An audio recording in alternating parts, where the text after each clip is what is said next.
Alors, comment reconnaître l'acidité, puisque c'est le thème de notre discussion d'aujourd'hui, comment reconnaître surtout le déséquilibre acido-basique? Eh bien, tout simplement, vous avez le premier point, ce sera de tester avec ce qu'on appelle les fameux papiers tournesol, qui, comme vous le voyez, sont jaunes. Et lorsque vous allez faire votre test le matin en mettant une goutte d'urine, et pas les tremper et pas me les amener, hein, ça ne sert à rien.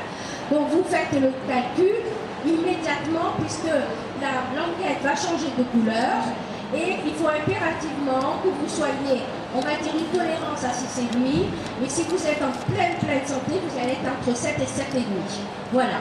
Donc, c'est-à-dire la languette de jaune, elle va devenir verte. À partir du moment où vous êtes en dessous de 7, eh bien à 6, c'est pas bon. À 5, c'est mauvais. À 4, c'est très mauvais. Et ensuite, en dessous de 4, ben après vous êtes mort, inutile de tester. Et que je vous dise une chose importante, c'est que entre chaque chiffre que je viens de vous annoncer, ce n'est pas 1, c'est 100. Il y a un écart de 100. Donc l'écart entre, par exemple, 6 et 5, il est très large. Voilà. Alors ça, c'est le premier moyen que vous avez. Ne croyez pas qu'en le faisant une fois, c'est suffisant, parce que imaginez, j'ai eu des cas comme ça. Imaginez, vous faites votre test, vous êtes à 7, vous ne refaites pas le test parce que vous vous dites, oh ben finalement, je suis en pleine santé, tout va bien. Non, parce que si la veille, vous avez mangé par exemple une grosse platée de pommes de terre bouillies, et bien effectivement, vous avez mangé beaucoup de base, donc de l'alcalin, donc ça va vous donner une mesure fausse le lendemain matin. Si, parce que ça j'ai eu le cas, j'ai eu une dame qui avait des douleurs terribles. Et elle me disait, écoutez Janine, moi je ne comprends pas parce que je suis à 7 tous les jours. Et puis donc, je ne devrais pas avoir toutes ces douleurs.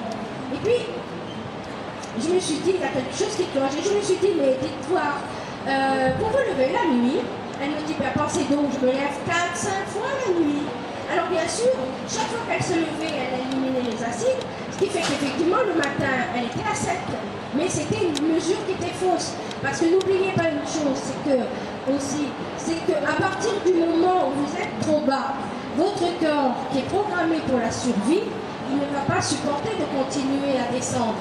Donc il va puiser dans vos réserves minérales et osseuses de quoi compenser l'acidité. Ça c'est très important ce que je vous dis. Parce que c'est pour ça que régulièrement il faut faire des mesures. Parce que si vous êtes en autodestruction ou en autodécalcification, vous allez être avec un chiffre normal, mais vous êtes en train de vous détruire. Bon. Deuxième moyen pour vous tester, vous avez ces points que vous voyez là. Ce ne sont pas des points d'acupuncture, ce sont des points, lorsque vous appuyez dessus, c'est douloureux. C'est douloureux, alors vous n'êtes pas obligé de les avoir tous, hein, mais si vous les avez tous ceux que je vous montre là, plus tous ceux que vous avez là, alors vous êtes dans une maladie réputée incurable, que l'on ne sait pas soigner, et qui est une maladie pour moi qui est vraiment d'origine acide, c'est la fibromyalgie. Voilà. Alors il y a énormément de femmes qui sont atteintes de fibromyalgie, ce qu'on appelle le syndrome de fatigue chronique, et en général pour la détecter, non pas pour la soigner mais pour la détecter, on va se servir de tous ces points-là. Voilà. Alors ça, si vous voulez sur mon stand, je peux vous donner une feuille, vous pourrez vous tester vous-même. Voilà. Ça, c'est une autre chose.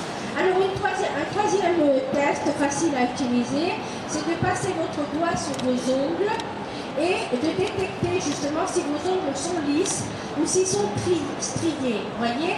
Et plus ils sont striés, comme les miens d'ailleurs, vous êtes dans un terrain acide.